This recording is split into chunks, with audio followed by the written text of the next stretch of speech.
filter bubbles, echo chambers, and hate speech arise. All these phenomena have not existed on such large scale before. People only watch, read, or hear what is interesting for them. The opinions of others are no longer taken into account and therefore no longer accepted. This is dangerous for a democracy and it destroys our social basis.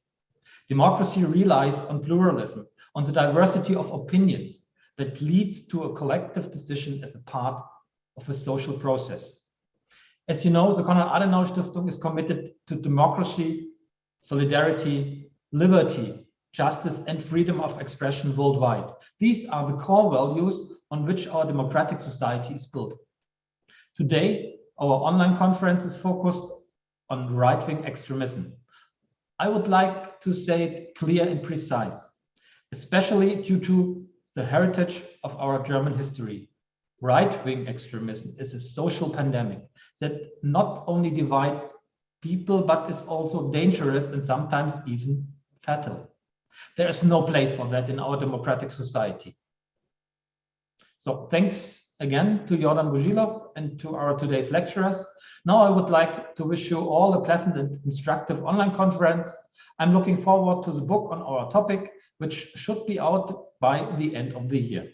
Thank you very much. And again, herzlich willkommen.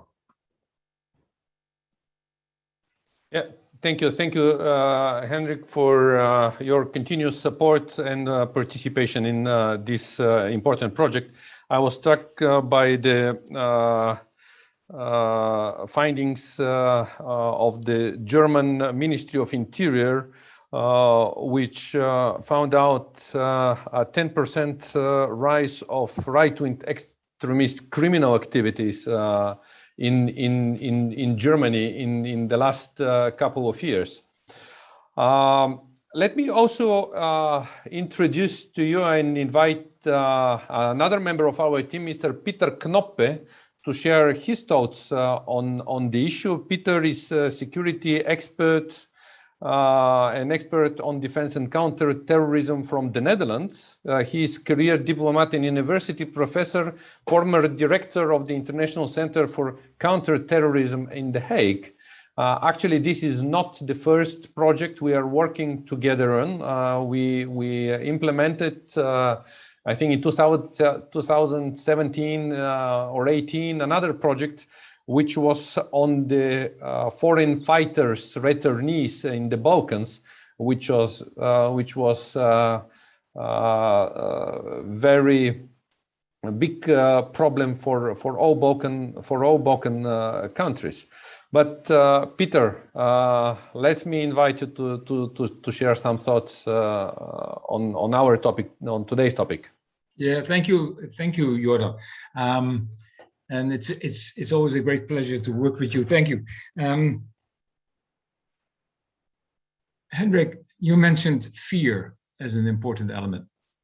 I want to explore that a little bit, just a couple of minutes, Jordan, if you allow me. It's just last week that we discussed all over the planet 20 years of counterterrorism after 9/11. 20 years of counterterrorism after 9/11 has changed the world. It has changed our society largely, big time. 20 years ago, remember, 20 years ago, if you would board a plane, there were no security. You just walked into a plane with whatever luggage you had 20 years ago. You use your credit card, nobody would look at it, trace your money and how you spend your money. Today, there's thousands and thousands of security people working in banks. There was no private security companies that went into intelligence 20 years ago. There were no cameras in our streets. Today, where I sit, you can't see that, but there's 6 cameras around me, looking at me. Securitization has become the new normal. It took 20 years, but today we find it normal. Religion is securitized. Our dress, what we have, whether it's a burqa or something else, our dresses are, the way we clothe is securitized. Our behavior. Today we've got smart cameras that look at how you behave in an airport and they trace you. Suspicious behavior is securitized. Mobility is securitized. Migration is securitized. Public furniture is securitized. Look at our streets. The way we put stuff in our streets is securitized. Our thinking is securitized. It's now about extremism. How we think, our thoughts are securitized. Governments look at their citizens from a security perspective with suspicion. We, citizens, are suspects of our system. Mistrust has become a guiding principle of governance in many different countries. You talked, Henrik, about fear, but it's not only fear, I think, it's also mistrust. Now, if you look at citizens from the perspective of mistrust, then the citizens will copy that. They will naturally copy that attitude. So mistrust has become a guiding principle of the attitude of the average citizen. Right-wing extremism is the ultimate manifestation of that distrust from the citizen to the governance. And you mentioned, Henrik, quite correctly, that the COVID and vaccination, the resistance to vaccination, is exactly a manifestation of that distrust of our governments, from our citizens towards our governments. Now, as in any polarization and in any conflict, in any polarized situation, there's instigators. Some people are trying to instigate fear, mistrust, and some actors or people are trying to mitigate. And they use compelling narratives, and they use media for their compelling narratives. Today, we will look at some of these narratives. We will look at the instigators. We'll look at the provocateurs. We'll look at the actors and the push and the pull factors. And we'll look at the networks. But while we look at that, I think being aware of the basic elements, Henrik, fear, as you mentioned, mistrust, distrust, comes out of our governance system, is an important element to understand what exactly we're looking at. I'm looking forward to the presentations and the following debate, Joran. Thank you. Yeah, thank you, Peter, for your thoughts, and thank you for your support in putting everything together and preparing this project, which I believe will give us an answer how big the threat of right-wing extremism and radicalism is in our region, because for many years we were concentrated on the Islamic extremism and terrorism, and we see now that another challenge penetrated our lives, our societies, which is the right-wing extremism. So we'll try to address this issue today and in the future publications. We'll try to see what are peculiarities in each of the 6 countries, but we'll, of course, try to have a broader picture and to address such an issues, how to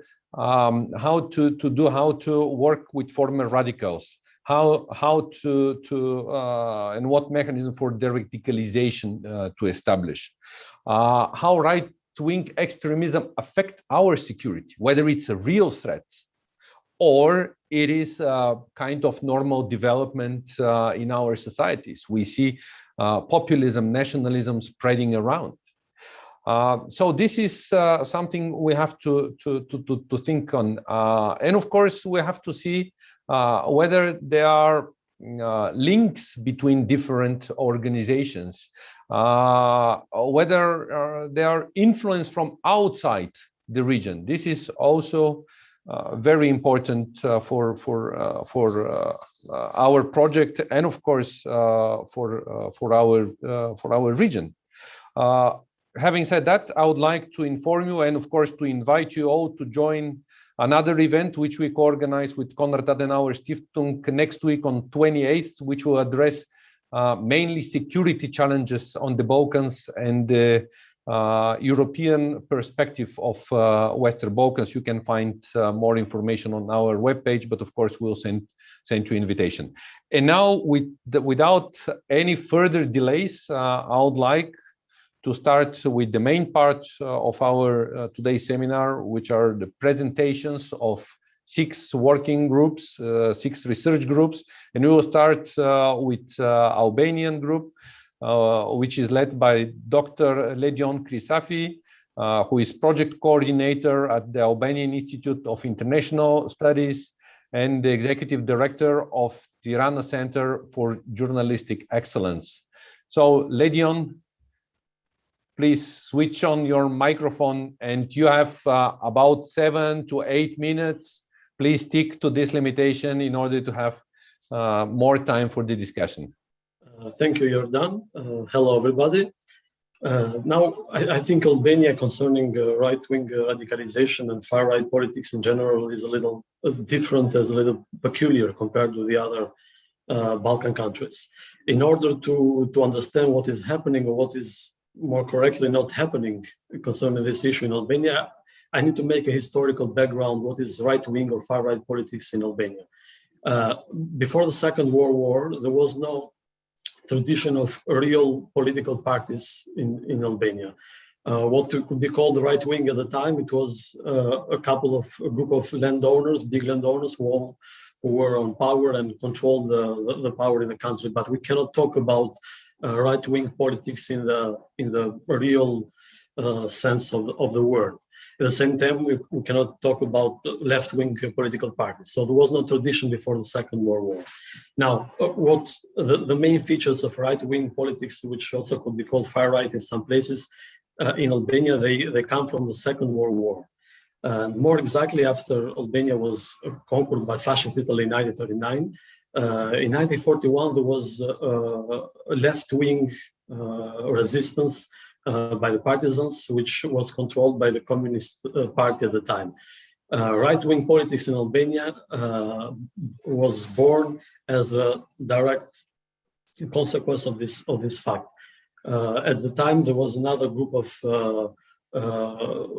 elites, nationalist intellectuals who founded the political party called Bali Kontar, which was against the Communist Party. At the time, I have tried to distinguish the main features of right-wing politics, and which would be also called far-right politics in Albania, coming from the Second World War. 2 things I want to focus on, I think are the main features of this kind of politics are first nationalism, coming from the Second World War, but nationalism in the sense of the unification of all Albanian territories in the Balkans. And second, there is a continuous feature of anti-Russian and anti-Yugoslav, especially anti-Serbian aspect of this right-wing politics and far-right politics in general.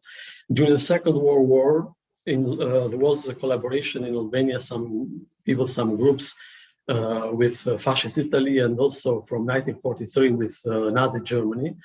But there was nothing ideological in this collaboration between Albanian groups and Nazi Germany. The collaboration was totally pragmatic. Albanian groups, which called themselves nationalist and right-wing, they thought that Nazi Germany served best their ideas of the unification of all Albanian territories in the Balkans. I have to remind you that after Yugoslavia was destroyed in 1941 by Nazi Germany, the Albanian majority territories, most of them in Kosovo and the western part of Macedonia at the time, were united with Albania. This was the main reason why right-wing Balkan political party during the Second World War collaborated with Nazi Germany. There was nothing ideological in their collaboration, and their ideas were totally aligned to Albanian traditional politics. After Nazi Germany was defeated in May 1945, nothing of this, let's say, right-wing or far-right or right-wing extremist ideology remained in Albania. Now, things a little changed in the beginning of the 90s after the fall of communist regime. There was a reviving of these political parties and organizations, which we could call right-wing, coming from the Second World War.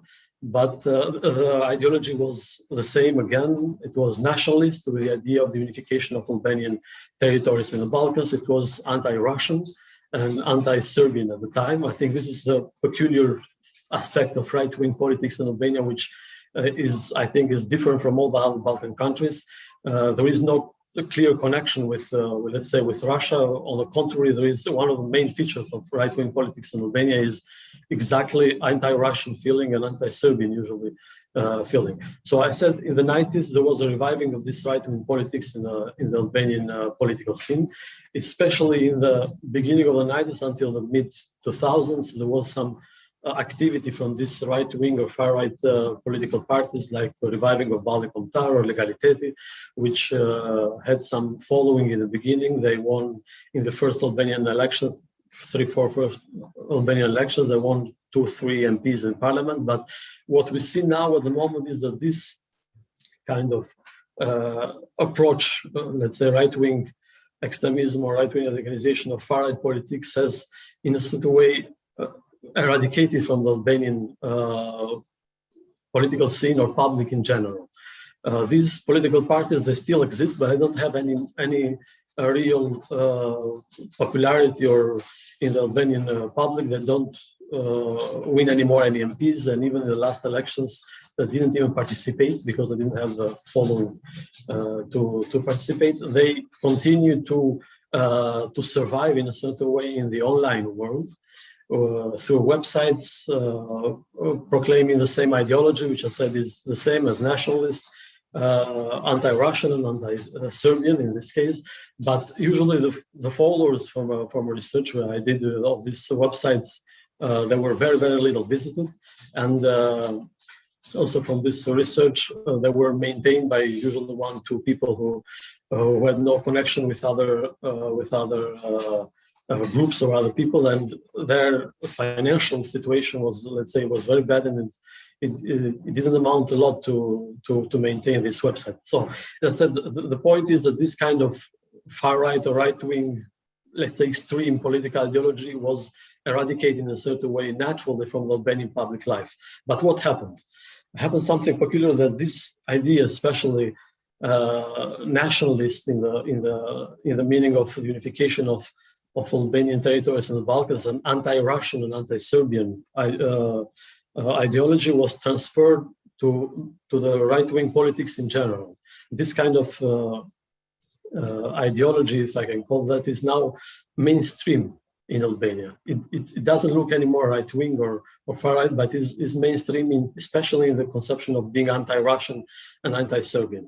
And I think this is a peculiar situation of Albania compared with the other Balkan countries. And what happens that for a similar group to be connected with Russia, well, not just this group, but also all the political parties in Albania, left-wing or right-wing, in a certain way has become some kind of sacrilege. It's let's say, it's kind of treason to be supported or to have some kind of links with Russia.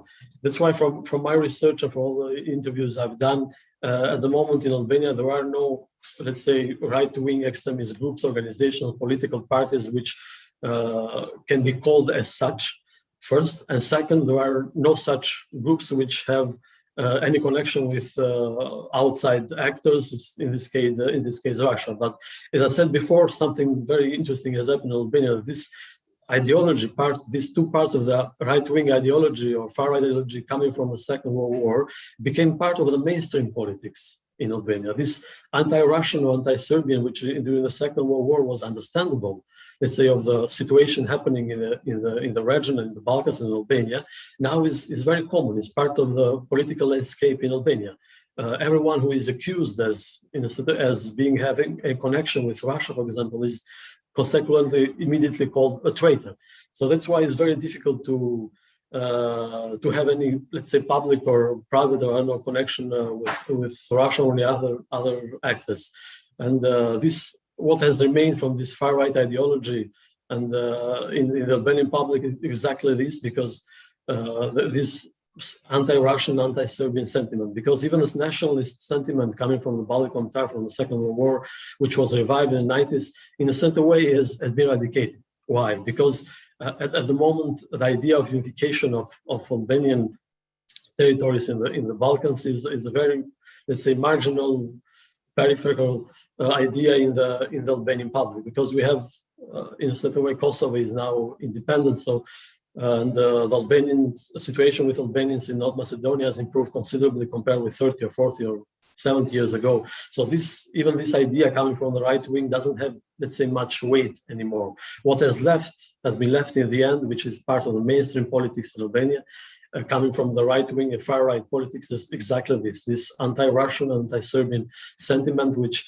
has become common for all the political parties in Albania, but mostly for right wing, because the left wing political parties in Albania, especially the Socialist Party in power, is, let's say, is more in the spirit of internationalism coming from the Socialist Party in general. But even Socialist Party at a certain moment may exhibit this kind of anti-Russian, anti-Serbian feeling, but it's more seen and not visible to the right-wing political parties. I can give you an example from the political landscape in Albania with various meetings between Albanian Prime Minister and Serbian presidents, or the other projects, I mean, Schengen or Open Balkans, which have been initiated in the last months or years.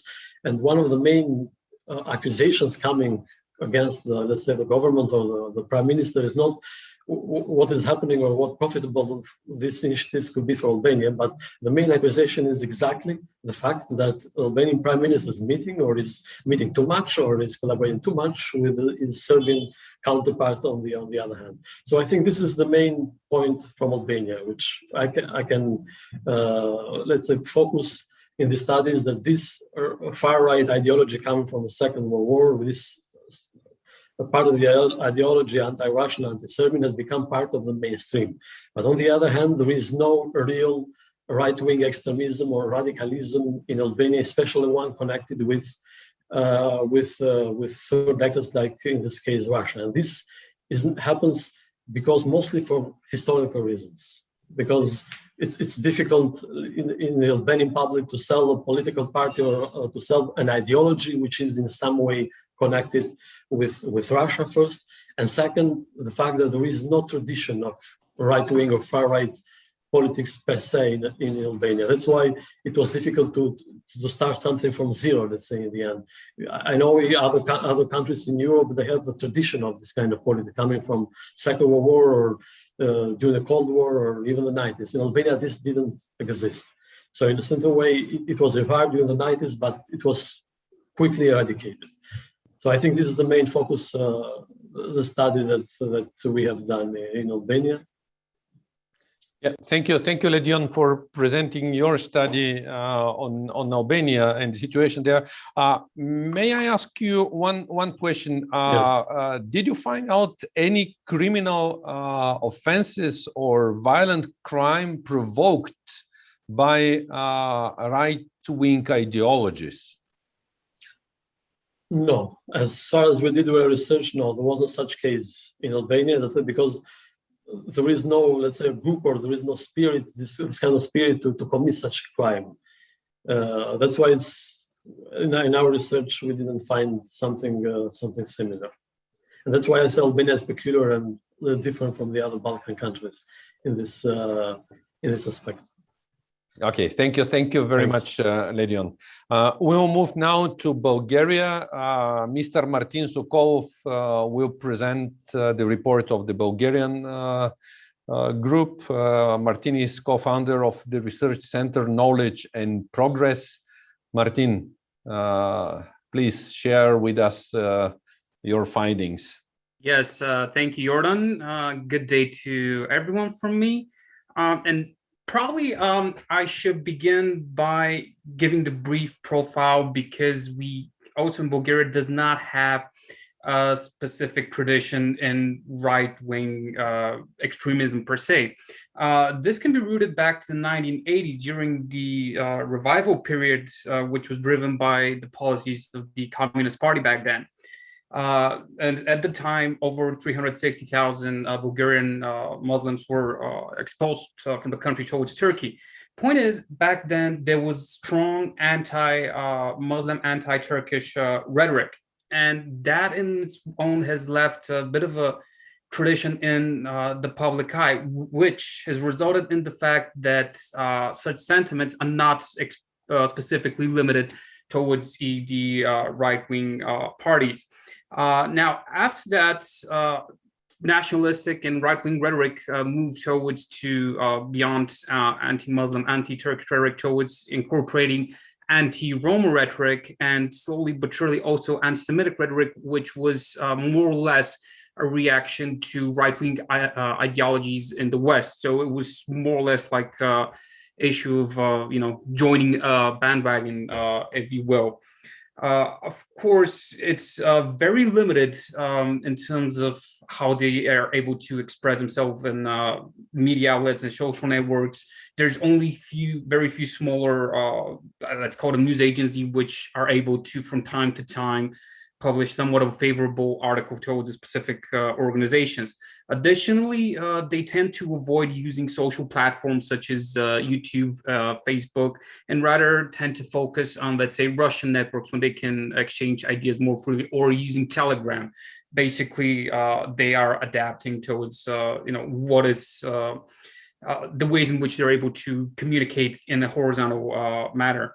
Of course, the most famous or infamous, probably, right-wing organizations in the country would be the Bulgarian National Union, Shipka, and the National Union Vasilevsky. Now, these are organizations, supposedly two different ones, albeit certain research points that they're most likely connected from the top. And they became more popular during 2015, 2016 with the migrant hunts that they were leading across the border, supposedly, with the argumentation protecting not only Bulgaria, but Europe as a whole, and managed to gain also, let's call them, international partnerships, which proved that there was connection on a transnational level. The most famous being, of course, with Jim Dawson from the Knights Templar International, and Nick Griffin from the UK, who actually also admitted to donating things such as armored vests, drones, and further equipment to help secure the border by these self-proclaimed vigilantes. Another situation was that specifically National Union took part as co-organizing the infamous Look of March, which was, over time, it started being conducted in 2003, became this sort of a vocal point for nationalistic and extremist organizations to gather in Sofia over the past 18 years as a way to express their camaraderie among them, and to propagate the right-wing extremist ideas. However, as of February this year, it was upheld a decision of the administrative court that it will no longer be conducted. It's interesting to note, because one of the topics we discuss is what happened during the COVID pandemic and how conspiracy theories basically also got mingled in the entire choir of right-wing ideology. In Bulgaria specifically, an additional challenge or additional point was that the country underwent huge anti-corruption and anti-mafia protests, which in itself is good, but proved as an opportunity for more right-wing organizations to gain prominence and basically incorporate themselves as an attempt to make them seem more acceptable and normalized in the public eye. So this allowed them to propagate ideas about vaccines, about anti-pandemic measures as a means of total government control, and in a way to gain additional and further prominence among the wider audience. At the same time, it was reported by the NGO Shalom that there was a steep increase in terms of harassment against Jewish monuments and cemeteries, also threats, while at the same time there was a decrease as reported by from Catholic and Protestant communities. But going back to the presence in the media, I think that we have to keep in mind that sort of these organizations, for them, it's a badge of honor, and it's a way to prove their authenticity by being avoided by mass media, which they consider, to be in a way the liberal enemy. So for them, it's a point of validation. We're not recognized by mass outlets, ergo we have something important to say. And even when when one goes through the websites of the National Union, Shipka, for example, you can see that specifically pointed. We have our website, and you can find the necessary news here. And they also use it as a method to gain actually supposedly a lot of funding, because if one wants to get their newsletter, well, there's a specific monthly fee. If he wants or she wants to get more specific information about how, for example, to survive the pending liberal apocalypse, further funding is acquired. And of course, they have their training projects. So I will stop here, but please, if we have any questions, I will be happy to answer them in the discussion, because I want to be correct on time. But there is, I think, the additional talking point later on will be the attempt of the far-right organizations to get a sense of appearing more normal in the wider audience. Yeah, thank you, Martin.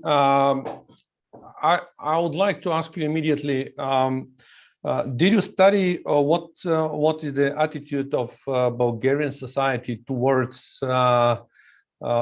these organizations, right-wing extremist organizations you mentioned, and this march, Lukov March? How popular they are within the Bulgarian society? Yes, not that popular as one would assume from the outlets on part of the nationalistic organizations themselves. However, what we cannot study here is the amount of, I would call it, passive approval. Sort of the argumentation, well, they have good intentions, supposedly good intentions, why should we be against it? So this is the problematic and challenging issue, the passive approval that's actually normalized it.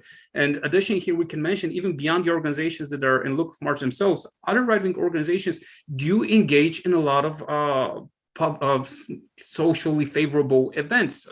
We had a situation with the right-wing organization Tango Warriors, which devoted a lot of time of repairing playgrounds.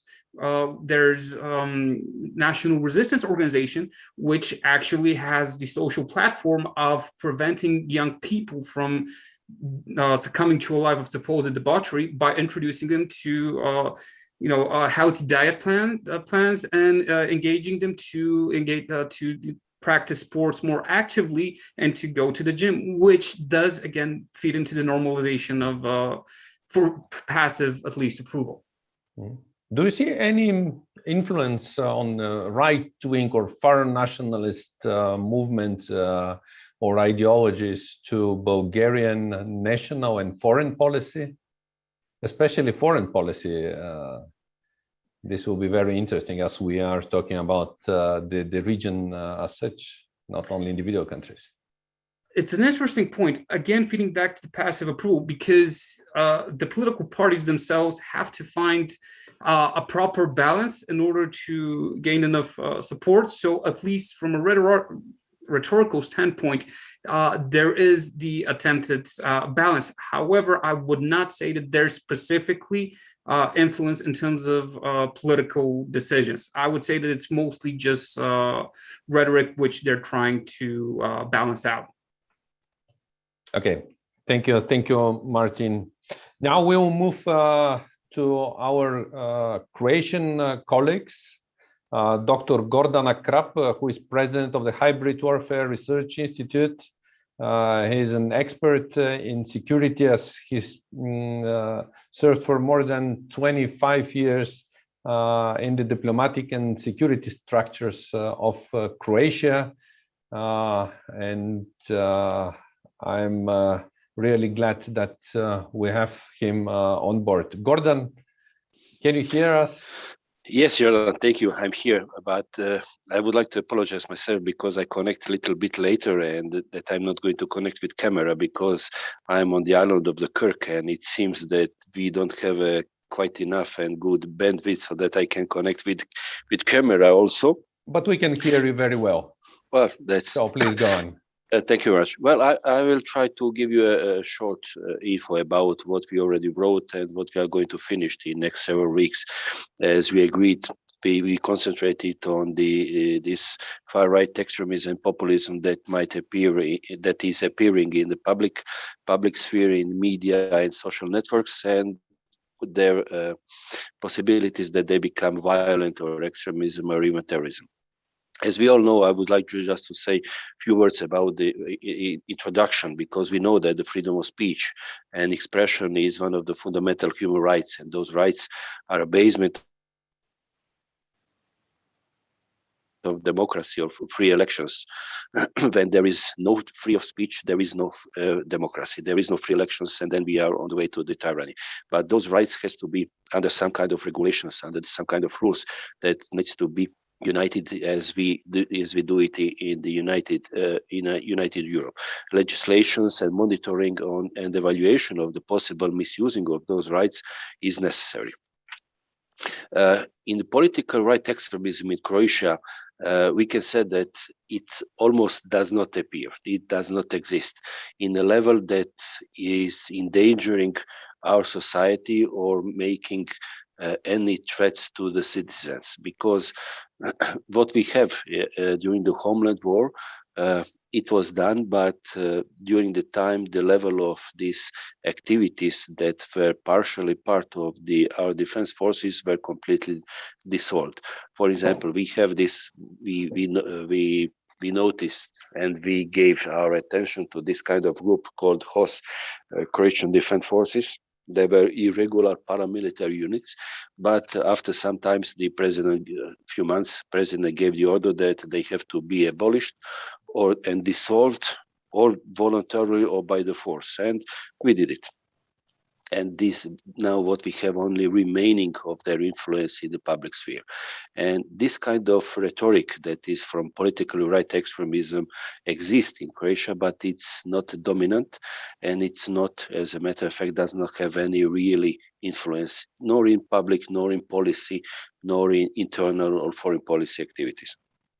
Also, there are no organized groups or social groups of parties in Croatia that are promoting this kind of things.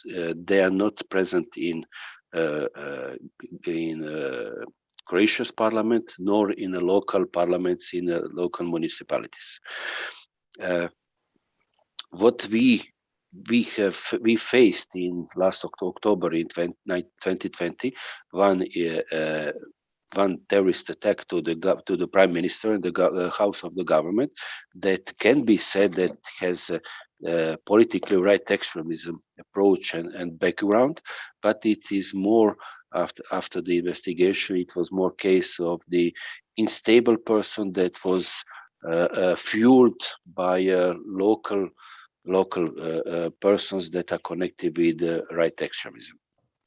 But as our intelligence community is monitoring this kind of scene, and they said, they wrote in their yearly reports, we don't have any significant those kind of things.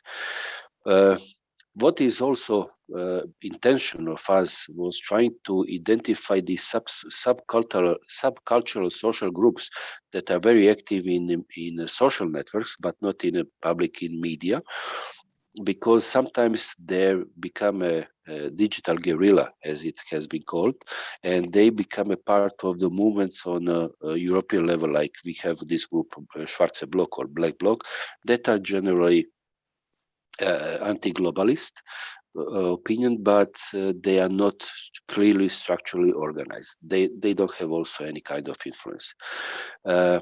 What we also say that is the political right populists are grouping themselves against the topics around the topics against the illegal migrants and trying to spread for example, anti-Serbs policy that is based on the our homeland war. But what I would like to say, and where we have quite a lot of evidences, is there is quite a lot of things that are connected between the far right and far left and anti-Serb and anti-Croat movements and opinions in Croatia and Serbia, and they need each other, and that is one of the reasons why they are promoting their ideas, because and giving additional impetus, if I can say that on this way, to the existence of the others, because far right political scene is looking for existence of far left in order to give the proven the evidence why we have to exist, and etc. And on the other side also. That is one of the most important things.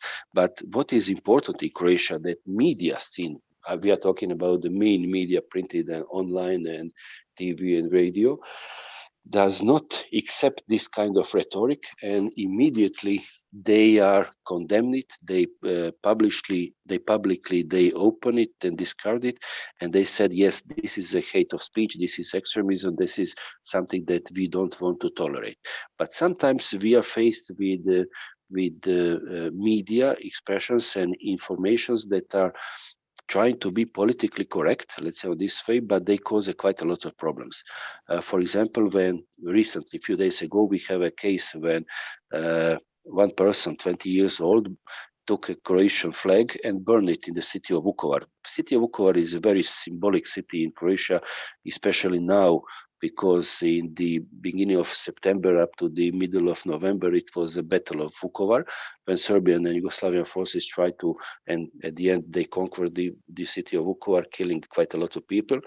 And that is, and the city of Vukovar has a symbol of the victim in the Croatian homeland war, and going to Vukovar and burn the Croatian flag is a very symbolic thing that is very, very, I would like to be very polite, nasty. But the public media news said, yes, it's it has been done by a UK citizen who is 20 years old. But nobody wanted to say, but you cannot hide it too long, that this guy, he was brought to United Kingdom by his parents, who are Serbs, and he is a Serb originally.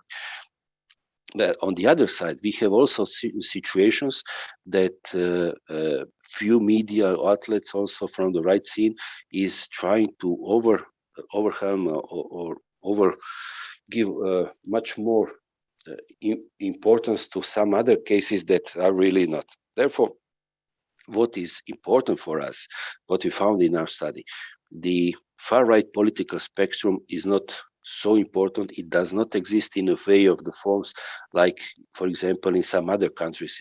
We don't have a paramilitary units. We don't have groups that are armed and dangerous. We don't have them represented in a Croatian parliament. We don't have their representatives in different local parliaments. We have few groups of them, but they are more or less politically and influentially irrelevant. I think that it might be enough for now. I'm open for any question. Yeah, thank you very much. Interesting analysis about Croatia and the peculiarities of the situation in Croatia.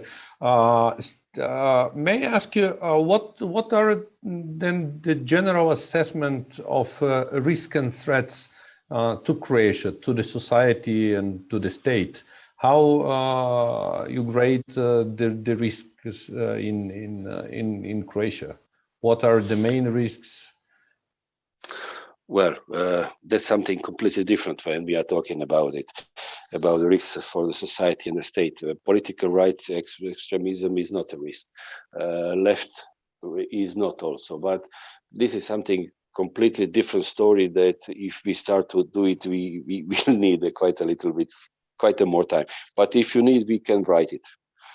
Well, but briefly, the situation in the West Balkans 6 is one of the most important things that is endangering the situation, that might endanger not just Croatia, all of the European Union, because what is going on, for example, now in Montenegro, what is going on, for example, in Bosnia and Herzegovina, it's a terrible situation that is threatening to spill the crisis beyond their borders. That's my personal opinion, of course. Okay, I got it. I got it. Yeah, thank you very much. Thank you very much, Gordon. Now I would like to invite Dragan Sikulski, who is executive director of the Association of the Journalists of North Macedonia, to share with us his and his group's findings and analysis. Dragan. Yes, indeed. I hope you can all hear me well. Yeah, absolutely. Go on. Excellent. Thank you, Jordan, and thank you all for the fruitful discussion. I want to just greet in the beginning the host and the co-host. It is a pleasure to be here and to actually have the possibility to share different aspects of the same topic that may affect all of us in a large scale. I also want to thank the organizer for choosing this topic, because in my personal opinion, we need more activities in order to raise the awareness regarding the negative consequences that may appear of not only right-wing extremism, but generally about extremism and the topics related to terrorism. As the other speakers before me mentioned, I'm going to start with the fact that also in North Macedonia, although we are in the same region, sharing the, I would say, the similar possibly mentality and similar possibly culture with the other countries in the Western Balkans, we do have specific local context when it comes to right-wing extremism. In the beginning, I want to say that for the government of the country of North Macedonia currently is trying to invest efforts in implementing the national strategy for fight against violent extremism and terrorism, a document that was adopted basically in 2018, and it has a time frame to be implemented in the upcoming year and two. So this strategic document is one of the first, I would say, direct efforts of the local authorities to approach this issue in a more systematic way. And it was produced mainly by the political crisis that hit the country in 2015, when a group of experts, in order to reconcile the political crisis that was set between the left-wing parties and the right-wing parties in North Macedonia, they made several action plans. And in one of the plans, it was also stated that the state, nevertheless, who's going to have the power in the next local elections and parliament elections, must invest efforts into strategic approach regarding the extremism and terrorism. This was also mentioned, and I assume is a similar situation in some of the candidate countries on the Western Balkans, because the European Commission on annual basis is not forgetting to remind us within the respected charter of the progress report or country report, as it says, as it is now in the last few years, that all the states should invest more efforts, more resources, and more attention when it comes to these negative consequences. Within the research that we've conducted with my fellow mates here in Skopje, we basically have several conclusions which are important for the specific context, and I'm gonna try to go to each of it. I'm gonna have like 7 main points, and then maybe a general remark regarding the media and the role of the media. So number one, when it comes to Republic of North Macedonia, we can't say that we have official radical groups with visible political affiliations. So these kind of groups, like official members within the parliament or official organization that has that this kind of proclamation, like extremist right wing, is not really present. Although that's not if we see the problem in a different angle, I can say that some parts of the mainstream political parties, mainly from the right side, can be seen in terms of elements of right-wing extremism. This is mainly visible on public protests or in the speeches of some individual members of the parliament. So there are no official groups. However, there are some aspects within the main parliaments. That is number one. Number two is the fact that the country itself due to its geopolitical setting, it is exposed more than other countries in the region to migration movements, meaning that in the history on each big wave when it comes to migration, Macedonia was not spared, meaning that the large portion of the individuals seeking for asylum or going to the western part of Europe or central part of Europe on the route from Greece to the north of the continent, most of the migrants were passing through the country. And this very often was misused by political actors in the pre-election campaigns with spreading disinformation about these target audience. Number 3 is that individuals with Macedonian citizenship have joined the war zones to fight for the so-called Islamic State. It is very difficult to find the official register of these individuals of obvious reasons, but based on the media reports, the most recent information I found was that around 130, so 130 Macedonian citizens joined the so-called Islamic State and participated in the war, and that at least 10 people were killed in the fightings. So maybe somebody would say this is not a large portion of people, but in a country which is practically less than 2 million, basically now we have the census after 20 years for the first time, this number of group should not be underestimated. Number 4 is the fact that the audience has limited knowledge when it comes to violent extremism in general, not necessarily only to right-wing violent extremism. So these topics are not mainly present in the mainstream media. There are some media outlets. I can mention Deutsche Welle, then the Radio Free Europe, and some local media that occasionally are dedicating attention to the topic of right-wing extremism, but such topics are being present in the mainstream national traditional media only when there is an incident or only when there is an event, misfortune event in the neighboring countries or in other countries of the continent. Number 5, local civil non-profit organizations can be quite helpful. Basically, I've mentioned in the beginning that there is a national strategy, but this strategy is conducted by a very small and modest body within the government that is directly under the general secretary. So it's not even a special entity that has its own resources. So the civil society organization can be helpful partners into raising awareness campaigns and into working with the people that have been engaged in the war conflicts abroad. Number 6, journalists, unfortunately, this is a self-criticism for my peers, have very limited knowledge on topics related to violent extremism. The Association of Journalists with a local partner recently conducted a survey on a national level, and basically around 48% of the people that were part of the survey are declaring that they're not sure whether they have sufficient knowledge when it comes to reporting on topics related to violent extremism.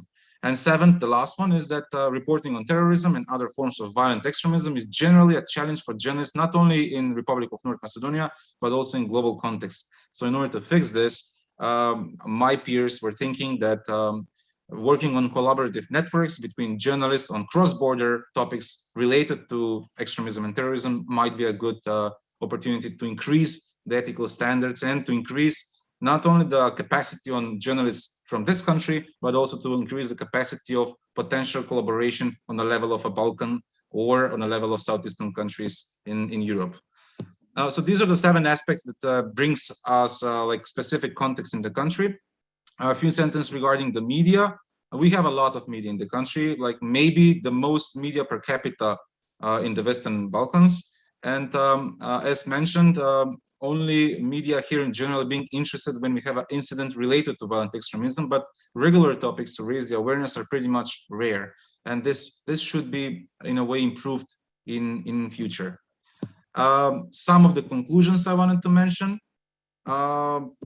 So as said, civil society organizations in collaboration with political parties and any collaboration with the government should work on increasing the political culture, because now we're in pre-election campaign, not officially, but the unofficial one, which is basically not stipulated within the law, is ongoing for the last couple of weeks.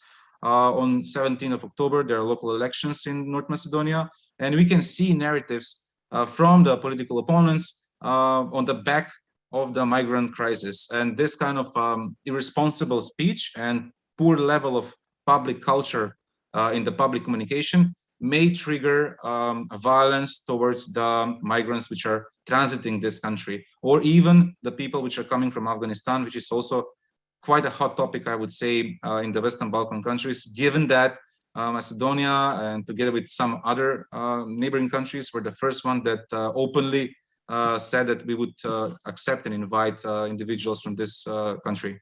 So all in all, these are the thoughts that I wanted to mention. We have a lot of details within the research, mainly from media reports, but also from other researchers and assessments from domestic organizations which are working many years on this topic.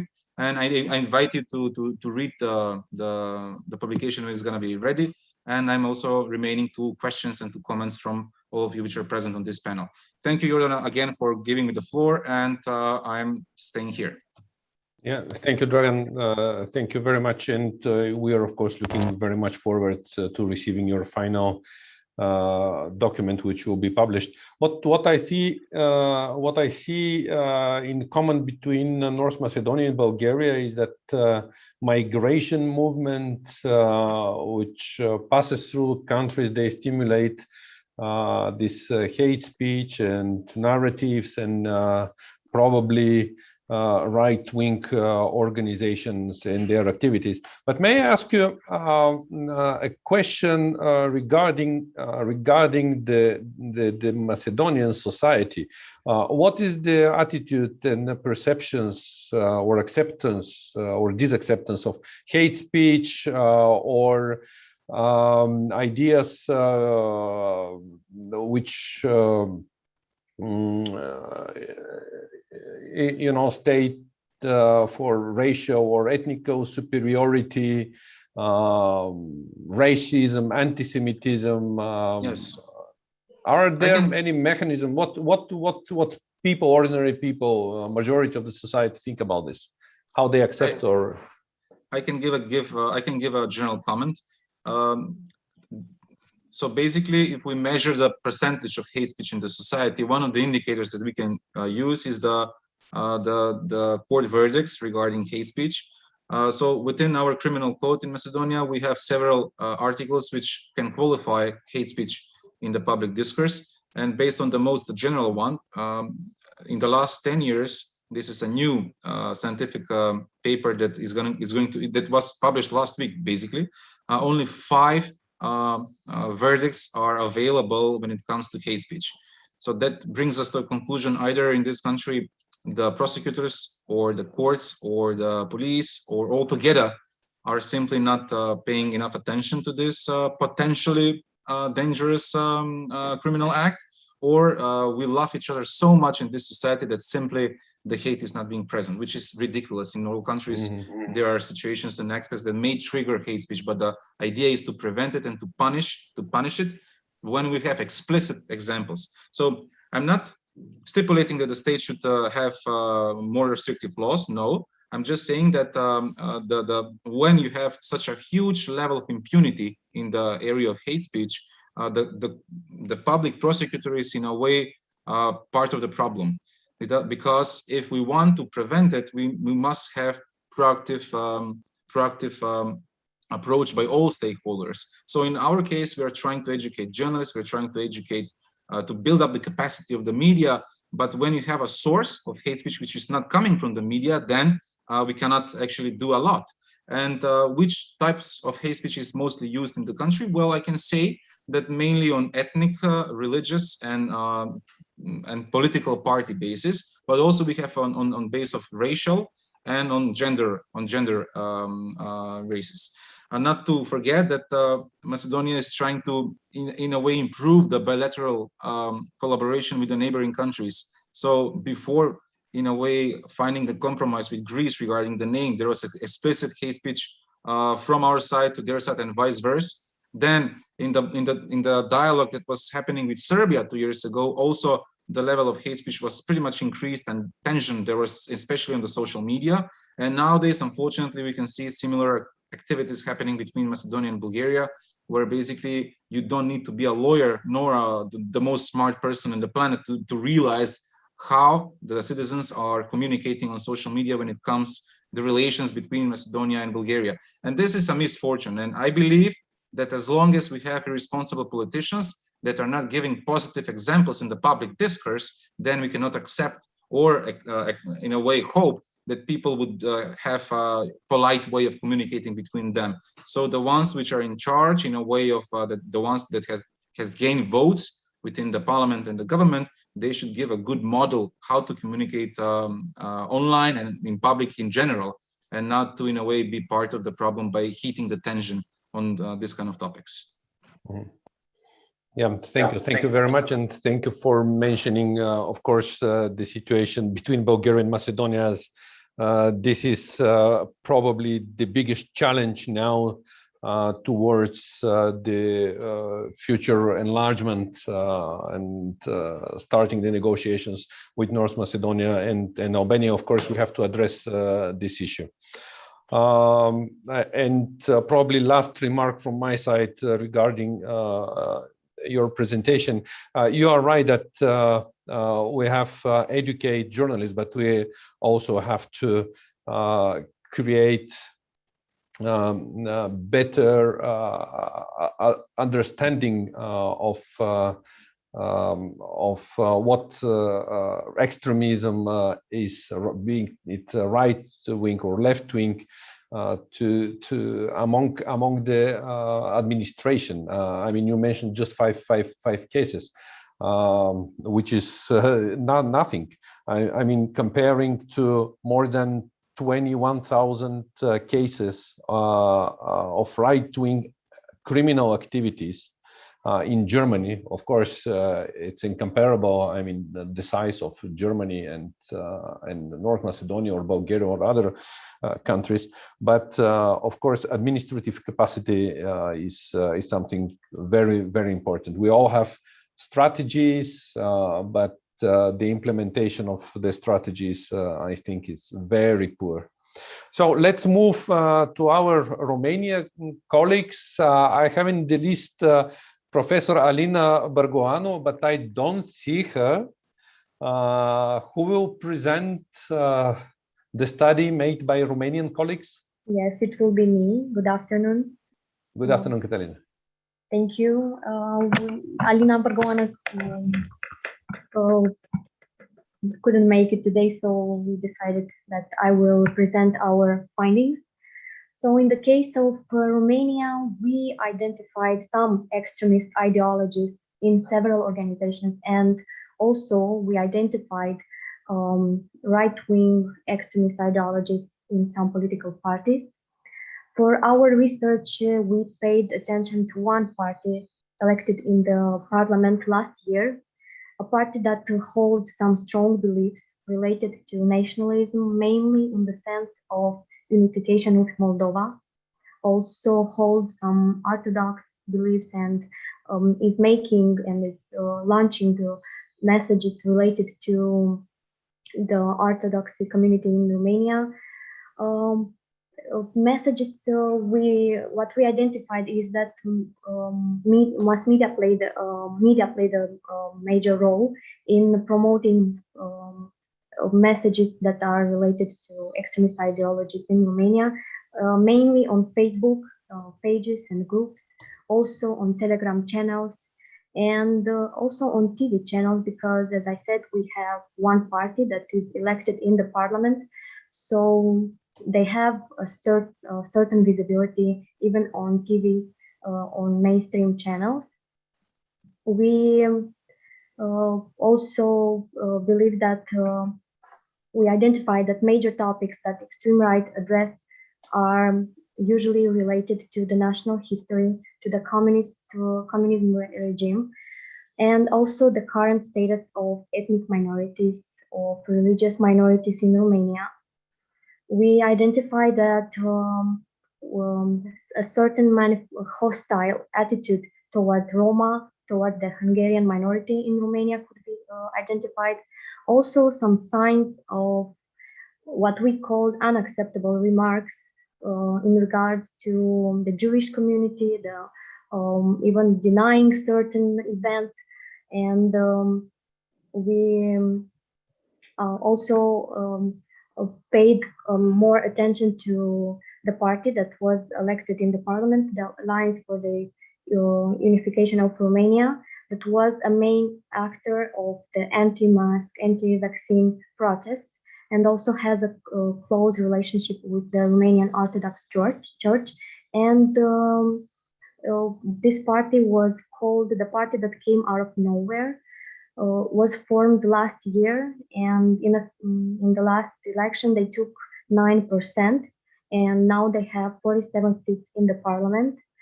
And it's believed that the success of this party that holds these strong nationalistic beliefs was that they transformed the mistakes of other parties by being on the street.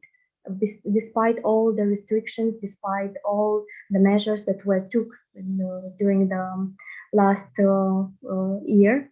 Also, they relied on Facebook groups, on social media posts, and as some research showed that they created many fake pages and also collaborated with some media agencies that were created and paid by this party to promote certain messages, mainly to make people, encourage people go on the street despite all the measures and all the restrictions that we had for the last year.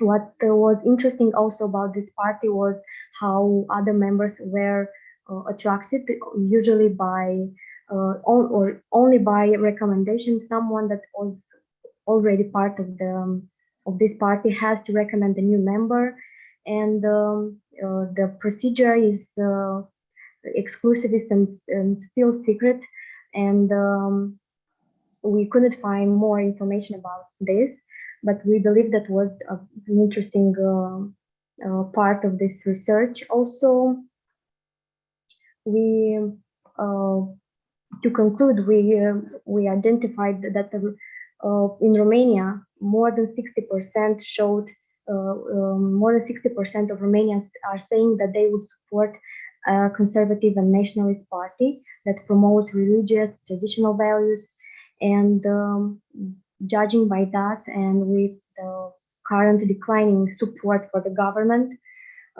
we understood why this party that came out of nowhere and had and launched some strong statement against some minorities in Romania, why they had such a success and why they were voted by so many Romanians. What we also identified and what we could mention is that the extremist ideology in Romania is usually related to the nationalism, some nationalistic beliefs, to communism, to and more recently is related to the current crisis and the COVID-19 restrictions, the anti-vaccine, and all of this is related to the idea to fight for freedom, because the government is trying to steal our freedom by all these measures that they impose. So that was our part of the research for the Romania. Yeah, thank you, Catalina. You put a very interesting and important question, and this is about relations between the right-wing extremism as an ideology, as an organizations in some cases, and populist and far-right nationalistic parties, which exist in many countries. It was the case in Bulgaria in 2015 during the migration crisis, when one of such parties entered into parliament and even became part of the government after that. So it is interesting to see what are the connections, and probably they are on different levels. It's a personal level, ideological, probably some financial support. We have to study this, although we have to say that political parties, they are part of the political process in each and every country. We shall be very, very careful, I would say, although we know about the cases when the hate speech, for example,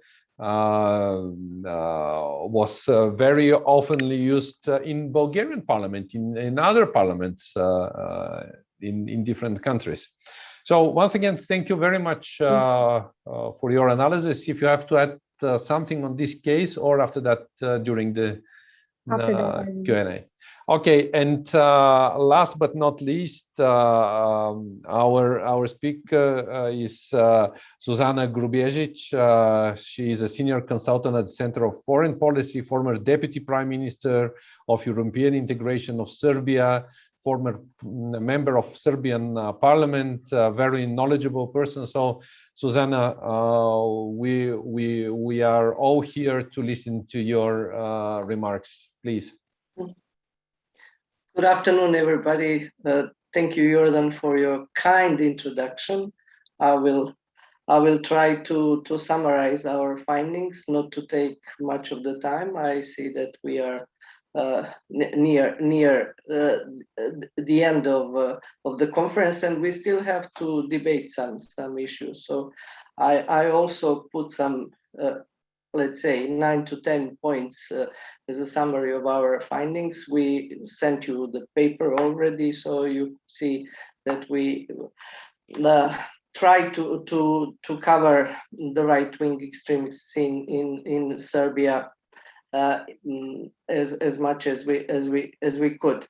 I will also start with what the previous speaker, the Romanian colleague, said, because it is really hard to put a straight line and make a difference between right-wing populist parties and right-wing extremist organizations, because they share many concepts. For example, anti-establishment, anti-liberal, anti-Western ideology, ethno-nationalism, xenophobia, anti-vaccines, anti-migrants. We can see that, but we try to put aside populist parties. Some of them are in the parliament, some of them were until recently in the national parliament, and for sure some of them will enter the parliament after the next elections in April next year, because the threshold for the parliament has been reduced to 3% only. So I'm positive that some of the right-wing populist parties will become parliamentary parties. That's why we focused only on, by the book, on right-wing extremist organizations. My second point is societal impact of right-wing extreme organizations. It's also hard to assess. I can say that they have no realistic chances of coming to power in Serbia. It goes without saying. They have no chance of coming to power, but they have the potential of limiting security and civil freedoms. That's also a fact. 2 days ago, on Saturday, we had two events in the very center of Belgrade. One is Belgrade Pride, with several thousand participants, and the other one was at the same time anti-globalist rally with thousands of participants. So the pride and the parade went smoothly, and the other event ended up with incidents and fights with the police. So really, it's really hard to say that they have huge impact on Serbian society, but they are here to stay, and they are present, and they are visible. 10 years ago, it was the other way around. The Pride was with several hundred participants, and anti-Pride rally was with thousands of right-wing extremist groups. And Belgrade looked like Beirut back then. 2 days ago, the scene and the picture was completely different. My third point is that weak democratic institutions and lukewarm response from the state authorities create the atmosphere of normalization of right-wing extremist groups in Serbian political life. When I say that, I don't mean groups which advocate neo-Nazi ideology. They are absolutely on margins, or they are outlawed, but other groups which advocate, and I will name the common ideology of those groups, they are sort of normalized in the political life. That does not mean that they enjoy huge support, but they are here around us all the time. Fourth, it is hard to estimate the total number of members of such organizations, because there is a serious overlap between members. Some researchers say that there are around 5,000 members total of the whole spectrum of right-wing extremist organizations. But some also say that numbers vary, because they, as I said, they overlap. So many members of one group are at the same time members of different groups. And this is particularly important when taking into account football hooligans. We did not scrutinize them separately here in this paper, in this study, but they are the major source, so to say, for all other right-wing extremist organizations. So football hooligans as a separate phenomenon should be researched thoroughly. Although there is a huge material here in Serbia done by investigative journalists, they really did a great job, but by not only marking the football hooligans, but making deep analysis about their activities, particularly their relations to criminal scene and organized crime, etc., etc. So speaking of numbers, let's say around 5,000 numbers for all of them. We managed to identify 26 right-wing extremist organizations or groups in Serbia. 17 of them are registered and 9 are not registered. When I say registered, I mean register with the Serbian Business Registry Agency. It registers all entities, associations, groups, civil society organizations, etc., etc. So it takes only 3 persons to register a group or a movement, and that speaks a volume about the numbers, you know. But when some groups brag about their thousands of supporters, this is also problematic. Maybe they are supporters, but they are not active members.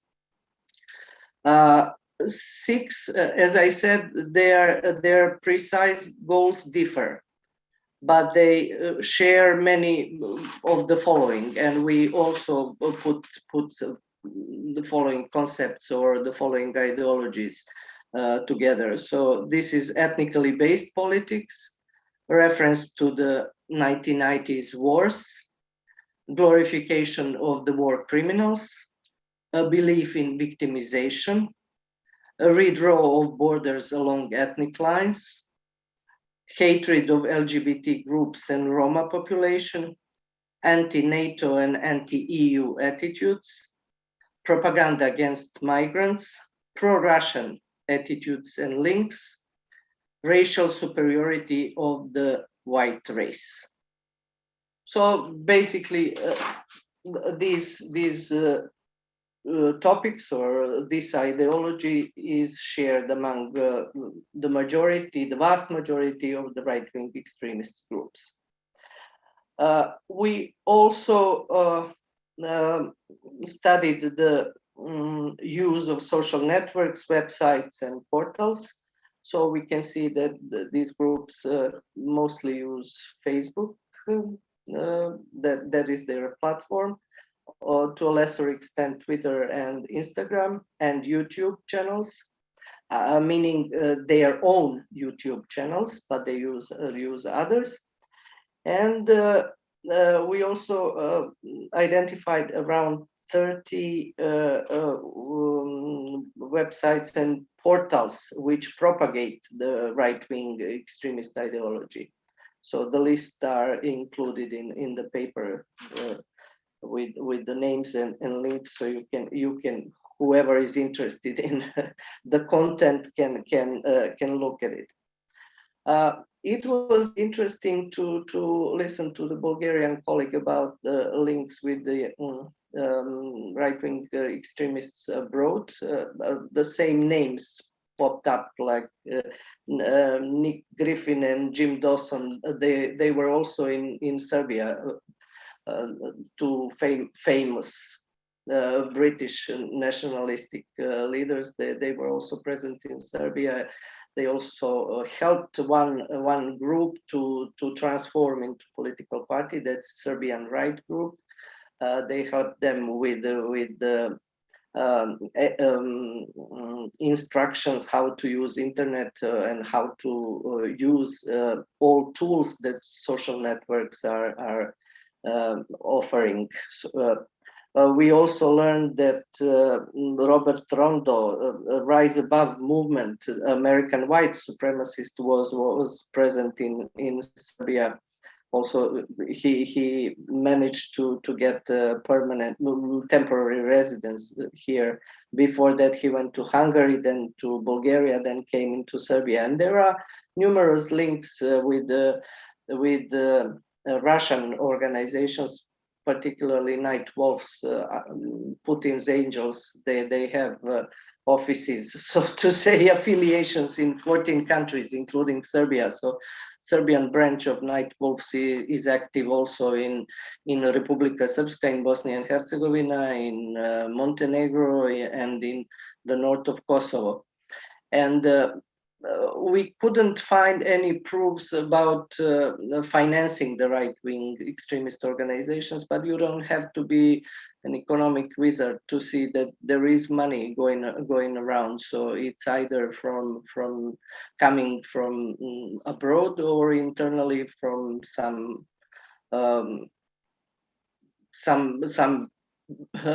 controversial groups and businessmen who support their ideas. And judging by the registry, their financial reports are very modest. They managed to raise small donations and membership fees, so it should be neglected as a source of income to finance their activities. What is the state response to right-wing extremist organizations? They are not, how to say, they are not, their very existence is not forbidden, but many of their activities are forbidden by several laws, by criminal code, anti-discrimination law, public information law, etc., etc. So when it comes to activities, it is clear. But there were some in the past controversial rulings of Serbian courts vis-a-vis right-wing extremist organizations. Some were banned, but similar to them, organizations were not banned. And some court rulings were not enforced in practice. And some organizations changed their names and continue to exist, etc., etc., which means that a lot of things should be done in this respect. And that was also advice given by PREVEX, a European Union funded project dealing with the prevention of violent extremism in Middle East, North Africa, and the Balkans. And finally, as far as recommendations are concerned, I think it's important to start with education. That's a precondition to prevent dissemination of right-wing extremist ideas, especially among young people, because they are most vulnerable, and the recruitment of young people is something that should worry everyone in the Western Balkans. The recruitment of young people into extremist organizations, and when I say extremists, we did not cover at all terrorist aspect of right-wing extremism. That's another topic. But we need help from the international organizations, of course, to develop educational programs and to insert them, incorporate them into official education program. And the other thing is how to train civil society organizations, investigative journalists, how to unmask and develop counter narratives to right-wing extremism, etc., etc. There are many reports, but their broader impact is missing, unfortunately. So this is it for now. Yeah, thank you, Susanna. You mentioned that there are about 26 right-wing organizations in Serbia, registered or not registered. But is there any official data or statistics about criminal offenses which are triggered by right-wing ideology, or crimes which were perpetuated by supporters or followers of such organizations? Do you know about this?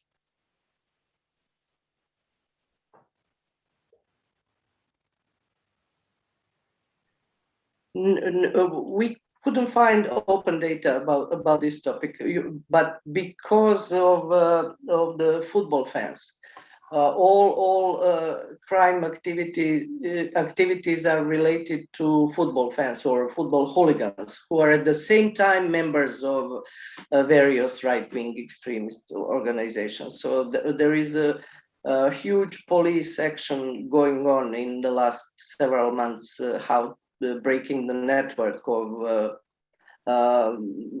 football hooligans, and who are completely into drug dealing and killing, slaughtering, etc., etc. But to have separate data on these groups that we identified, we didn't find that. But because most of the crimes, or 99% of the criminal activities, is related to football hooligans groups. Yeah, it is similar in Bulgaria. It's I think that one conclusion which we can make after this excellent presentation is that right-wing extremism is not perceived as a big threat to security in these 6 countries. Okay, we will continue analyzing the reports and we'll try to see what conclusions we can draw from them.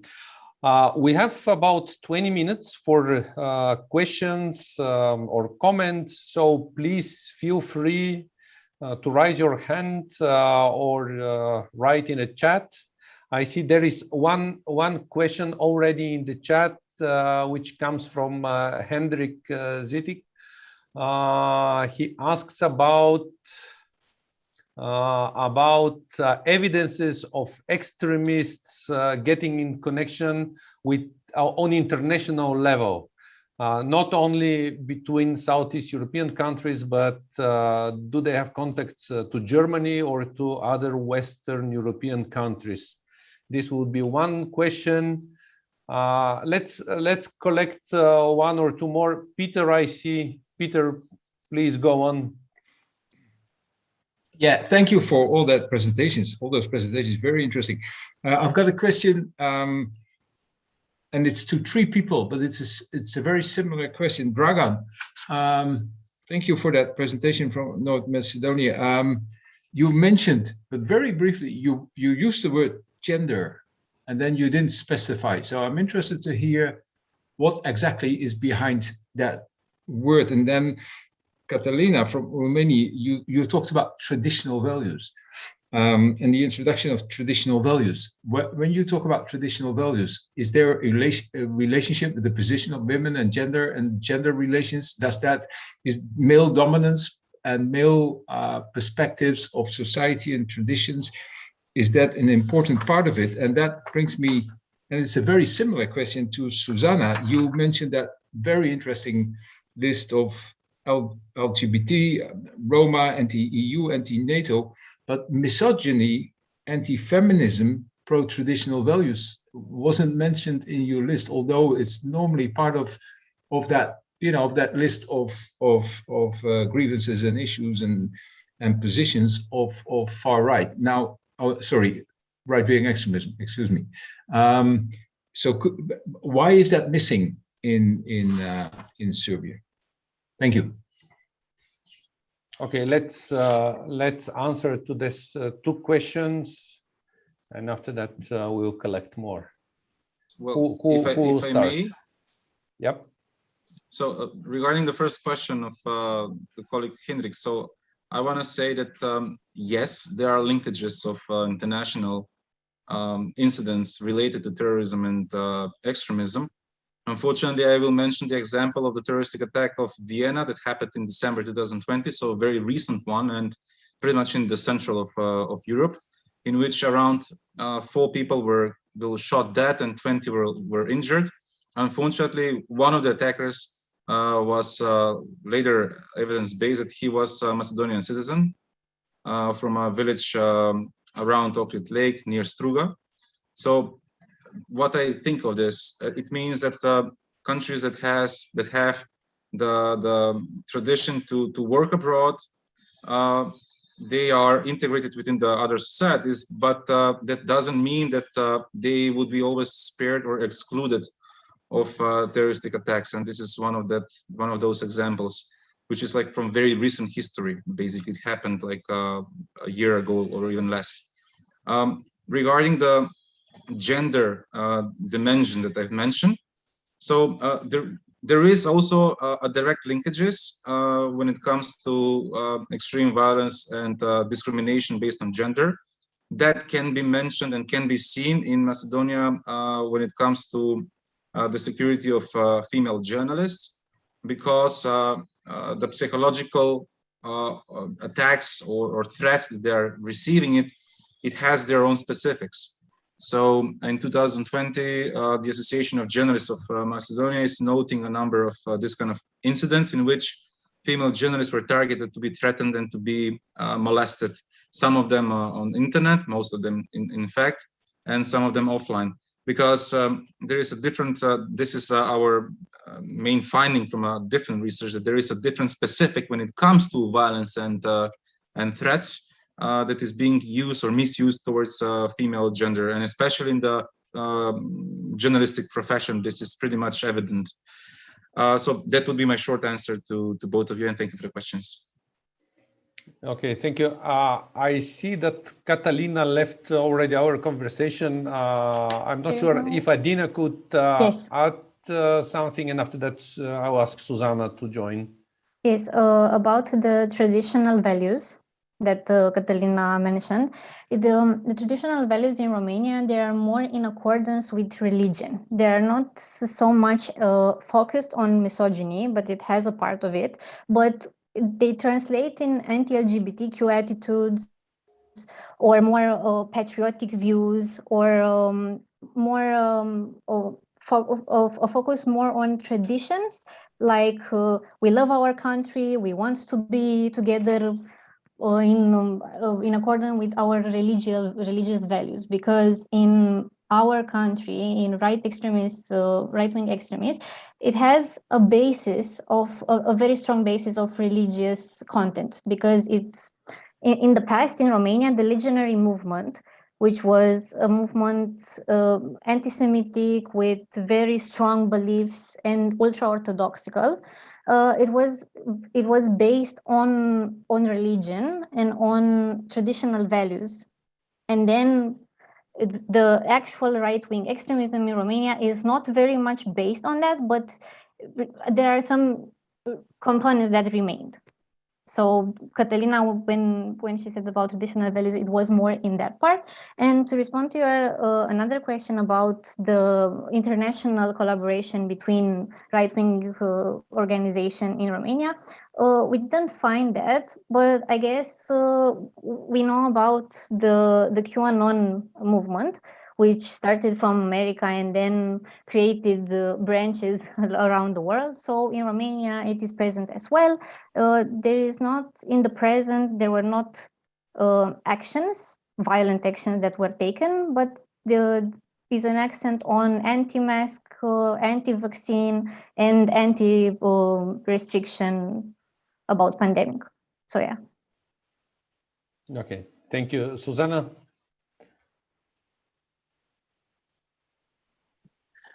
No, I could only agree with my Romanian colleague. I couldn't find any anti-feminism concepts within these right-wing extremist groups. On the contrary, they focus on traditional, conservative, patriarchal values, religion, orthodox, etc., but specifically anti-feminism, no, that's not a topic, not at all. But you can read between the lines. I mean, that's for sure.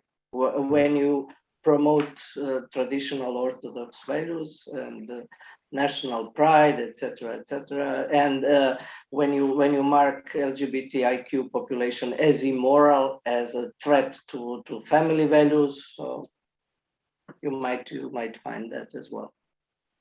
Yeah, it is. I think a very similar situation in Bulgaria and some other countries. I mean, and this is not. I would say even it is misinterpretation of these values. So they transfer it against others. Let's say, Martin, you would like to add something? I see. Yes, thank you. In connection to the, international connections between far-right extremism and certain instances of, its manifestation, specifically, we had the situation with Brenton Tarrant, I think it was the name, who was the so-called Christchurch shooter, who had actually visited the country back in 2018 and had contact with the BNO Shipka. Supposedly, he went on one of their trainings. Supposedly he took part in migrant hunts, and we do not know the extent of influence that has been happened or exchange of views, but that's a specific example of link and cause and effect most likely. Additionally, we have to keep in mind that such organizations, on a grander scale, they do not have a sense of structure. Rather, it's more open in terms of a web. So communication, switching from organization to organization, it's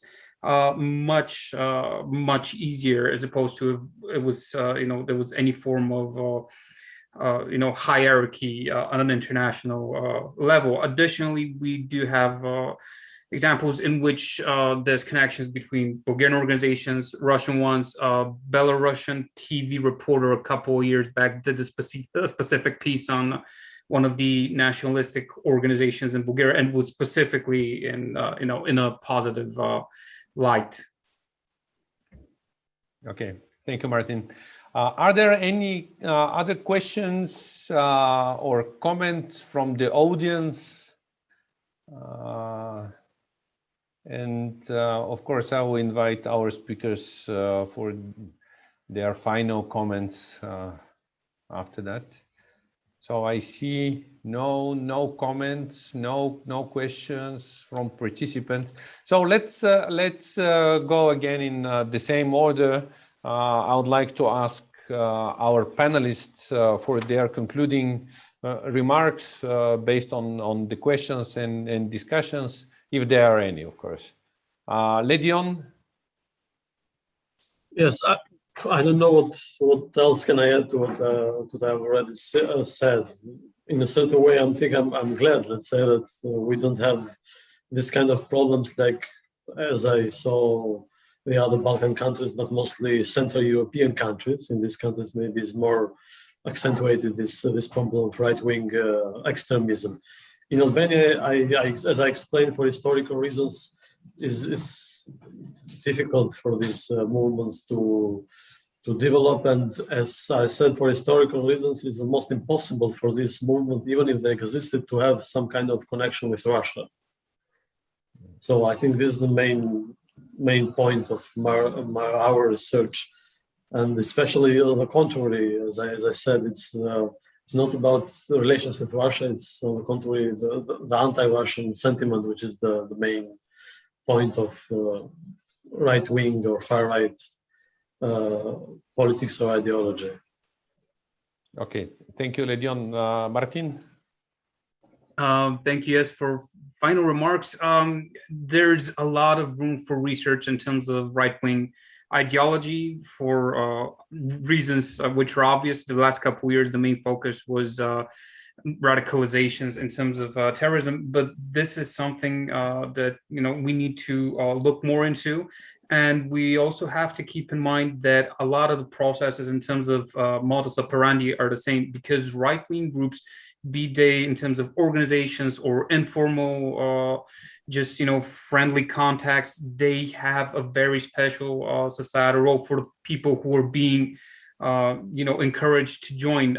They sort of try to create this feeling of a family of unity, and the most prominent target group are young people.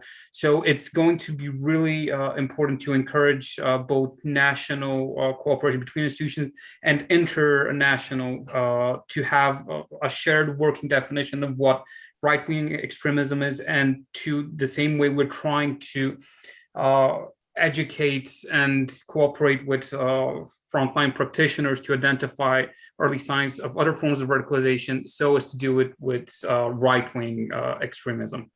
And that is all from me. Thank you. Thank you, Martin. Gordon? Yes, thank you very much, Jordan. It was very interesting to listen to the other presenters. It's as few other colleagues said, the most important thing is the education. That we have to give opportunity to the young generations that radicalism and violence is not the way how to solve, how to offer any answer for any questions that might be faced or that they are facing now. And it's a way how to change the attitudes, how to change them in a way to be, let's say, under quotation mark, normal, ordinary members of the society that will work for the benefit for all, because conflicts and clashes are not a way how to solve the questions and differences, but nevertheless on which basis they are.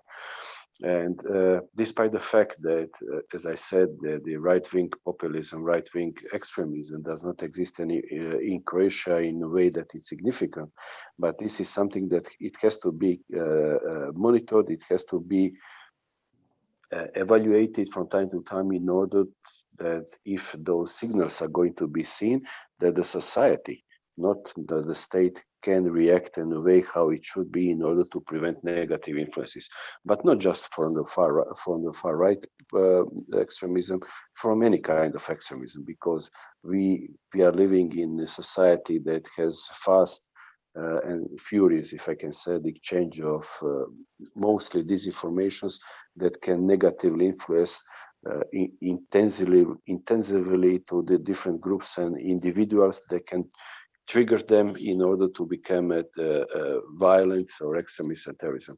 That is one of the reasons why we have to cooperate, not just on a national, but on international level. But more of that, especially about the football hooligans that are working, we are going to write in our analysis. Thank you. Thank you, Gordon. Dragan, would you like to add? Yes, thank you. Well, a lot was said.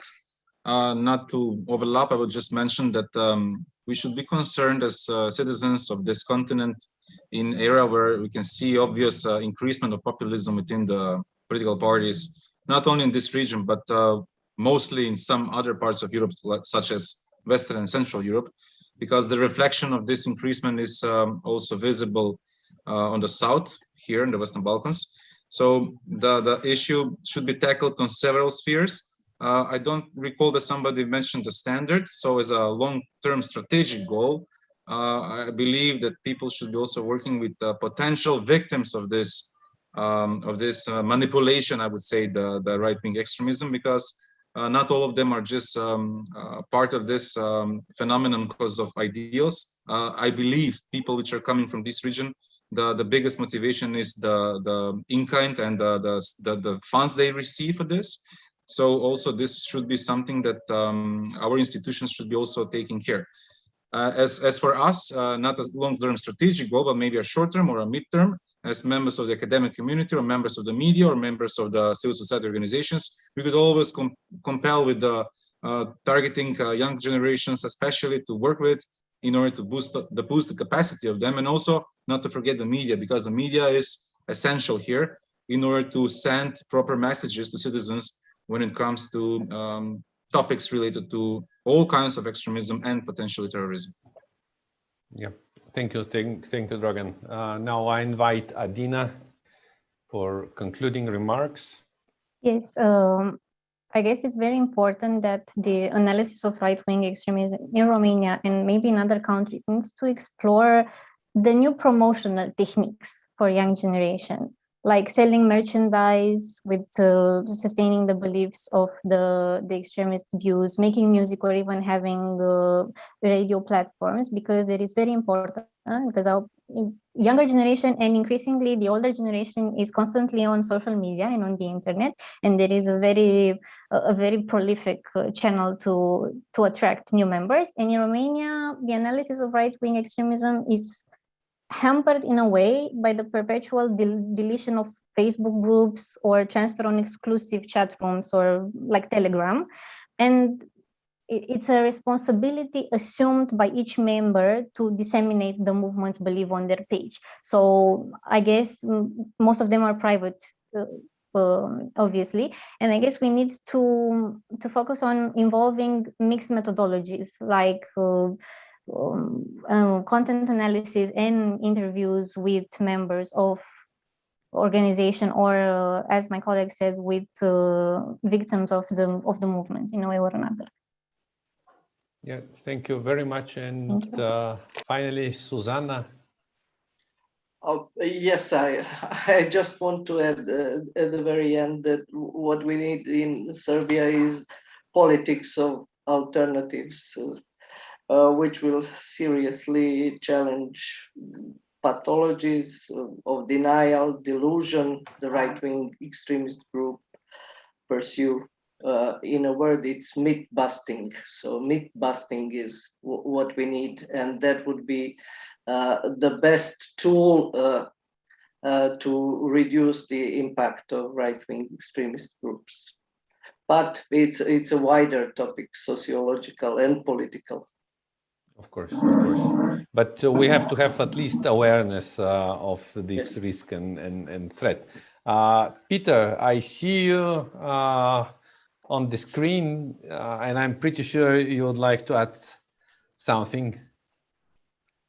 No, not so much, Jordan, but thank you for inviting me. But the issue of definition always comes up. It's even worse, in that field of work than in other fields of work. Definitions are very, very complex in the far right and right wing extremism. Where does far right stop being far right and starts being extremism, and then what is extreme and what is not extreme? It depends on your set of mind and your morals and your value systems, and so it's extremely complex. And whether we should enter into that debate or not is an unresolved issue. I'd rather not, but from a policy perspective, the definition is not so very interesting. What strikes me, Jordan, is the diversity, the enormous diversity. The presentation of Croatia is totally different from Albania, from Romania, from Serbia. And it would be interesting for us to look into those differences and why is it so different in Croatia from Serbia? Why does that happen?